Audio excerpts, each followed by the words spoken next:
This video is for anyone who prefers quiet trips over loud parties, doesn't drink or smoke, and as a vegetarian often wonders what Goa really has to offer. People usually link Goa with nightlife, but for me, it's always been about South Goa. I have come here a few times before, and every single time I have stayed in the south. It's calmer, less crowded, and honestly feels like home. And this time I visited in July, right in the middle of monsoon. So come along with me as I take you through how Goa feels in monsoon.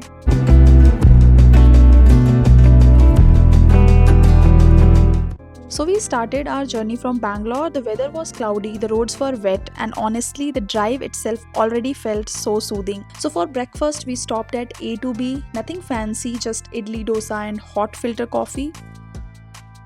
Later near Chitradurga I had rajma rice in the car for lunch. Again nothing special but comfort food on a long drive. As we got closer to Goa, the scenery changed completely.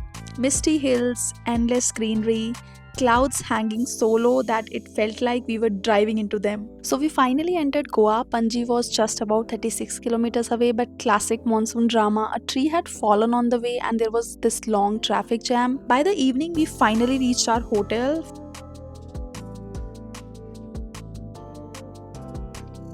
After 12 hours of road trip, just walking into that room, seeing the balcony view felt like heaven.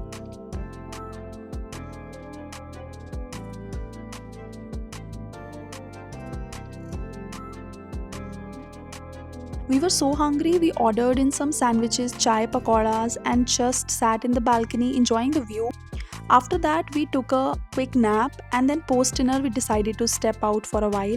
Benaulim beach is just a few minutes away. That night, there was a full moon, soft waves, and hardly anyone around. I walked barefoot on the wet sand, and in that moment I remembered why I keep coming back to Goa, not for the crowd but for this peace, this silence. The next morning was slow, just me, a cup of green tea, sitting on the balcony, and the weather. 1 minute cloudy, the next heavy rain, and then suddenly bright again.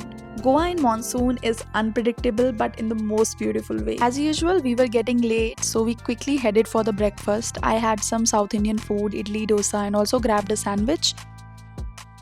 While getting ready, I realized every trip morning looks the same. Clothes all over the bed, me trying to decide what to wear in 5 minutes and still somehow running late. But honestly, that's the fun of trips. You never really get ready on time, but you always make it to the plan. So one of the really interesting stops on our trip was Bigfoot. It's not just a museum, it's more like a cultural experience. The moment you enter, they play this pre-recorded story that walks you through the history and everyday life of Goa.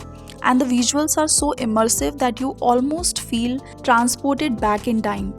You get to see how people lived, the kind of houses they stayed in, and even traditional Goan dresses and statues that really capture the old world charm. There's an entire section dedicated to showcasing Goan lifestyle, from their unique jewelry to household items, and it's presented in such a way that even kids would find it engaging and fun. One of my favorite part was the art cottage. It's filled with beautiful handcrafted Goan jewelry, art and souvenirs. Of course, we couldn't resist picking up a fridge magnet to take a little piece of Goa with us. After this, we headed to Kabodarama Fort, also called Kambodhara Fort. It's one of the oldest forts in Goa with stories that go back centuries, changing hands between Hindu rulers, the Portuguese and even the British. But today, it's less about the history and more about the view. From the top, you get this unreal view, the Arabian Sea on one side and endless greenery on the other. After Kabodarama Fort, we stopped at the Mill Cafe for a quick break.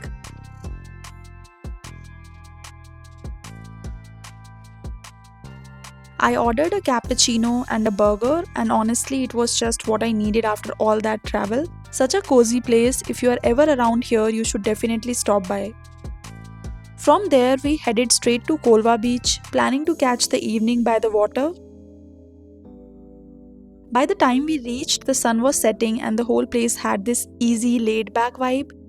The breeze was soft, people were out walking, kids were playing. It just felt so alive.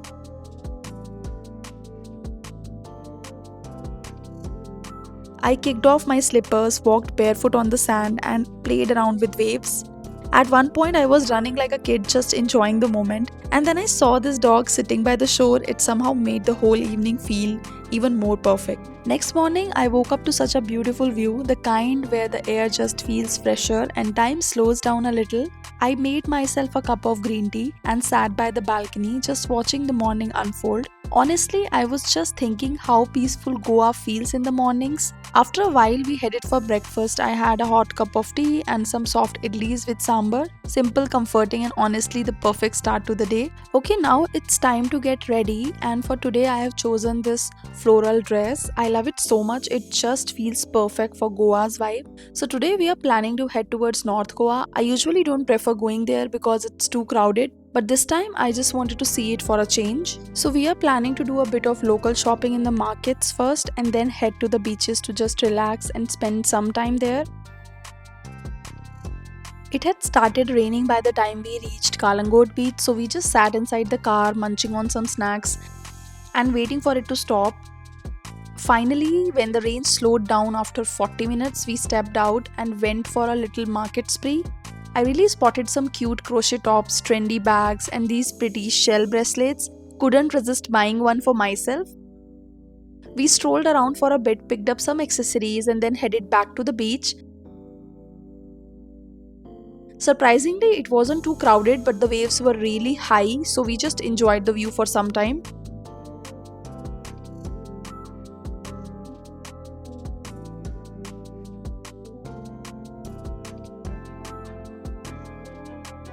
By then, we were super hungry, so we went to the famous burger factory.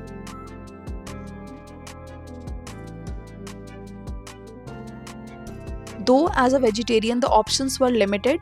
I tried their spinach mushroom and blue cheese burger, while we also ordered the chickpea and carrot one, and honestly, they were both delicious, definitely worth a try. Just outside the burger factory, I found another shop full of gorgeous crochet tops and dresses. I ended up picking one in blue and orange combo along with a few more accessories. From there, we drove to the popular Parra Road. We walked around for a while, soaking in the calm vibe,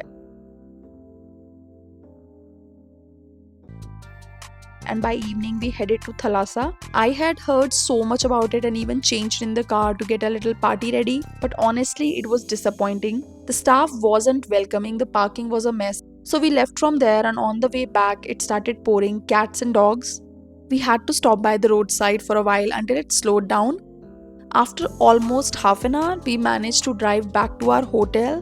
By then we were exhausted, so we just had some warm soup and dinner at the restaurant and called it a night. And just like that, it was already the last morning. I quickly grabbed some breakfast and then started packing my bags.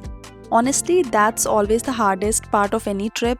While folding everything back, I couldn't help but think how fast these days in Goa just flew by.